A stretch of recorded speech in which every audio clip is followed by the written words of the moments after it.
Hey there, it's Amy from thecrazycraftlady.com. I tried out this viral book craft trend this fall and I decided to recreate this craft project for Christmas. I just started out with a dollar store hardcover book, try to find the midpoint roughly, and then count an even number of pages right and left. So I ended up taking 45 pages, so I did 23 one way and 22 another way. The reason for this is 9 times 5 is 45, so I would have 9 sections of paper, which you'll see here in a second, so just trust the process, okay? So I took my 45 pages, and I held them in the center, and then I marked with a pencil right there on the edge, about a third of the way down, maybe a little bit more than a third of the way down. Then from there, I just worked in small sections and cut from the pencil marking all the way in towards the spine of the book there. Take as many pieces of paper as you feel like you can cut through easily, right? So 2, 3, 4 pages.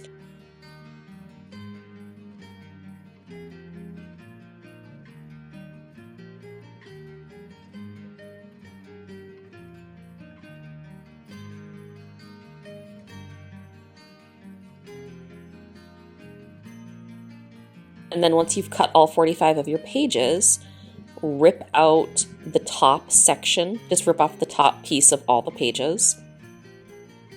And this will create an opening where you can add your flower arrangement.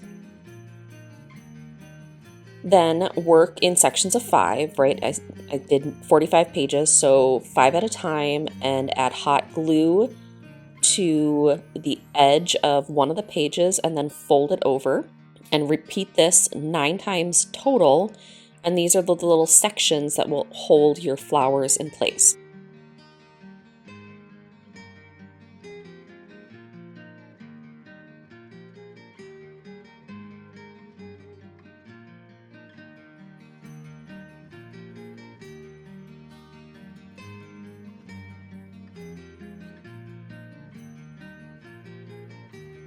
So instead of recreating the wheel here and picking various stems, I just grabbed a mix bundle of stems from Hobby Lobby, and I quickly realized that my best bet was to just use wire cutters and pull off several stems that had a variety of different greenery on it, and then arrange those stems in place.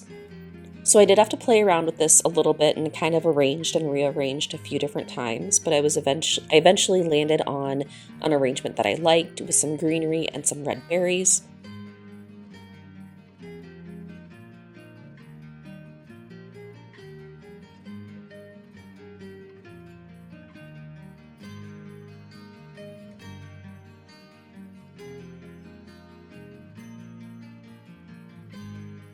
And here that is, and then I also kind of embellished down the sides for a little bit more visual interest, and for that I just plucked little greenery pieces right off their stems. I just pulled them right off and then secured them on either side with hot glue.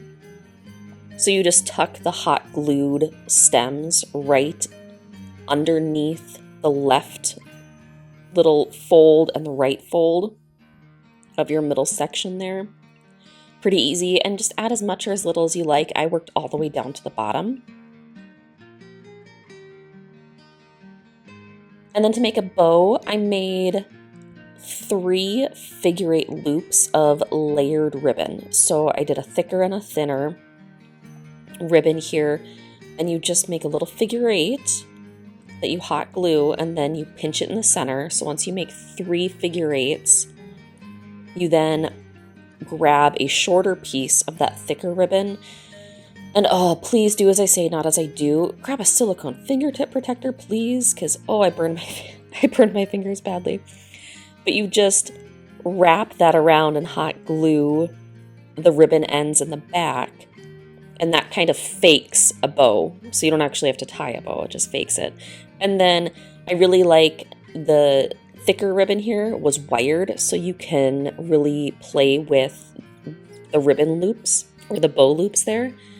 And then since we're faking the look of a bow, we're also going to fake the tail ends, right? So I just took both of my ribbons and folded it in a little V there and hot glued it to the back of my bow. And then from there, I just added a bunch of hot glue and secured it right at the base, the top of my cut book pages, the base of my flower arrangement. And then you can go ahead and trim the bow tail ends however you like. The thinner ribbon I cut at a simple 45-degree angle, and then the thicker ribbon I folded in half and cut into a kite tail. But that's it. Here's my finished Christmas flower arrangement in an open book.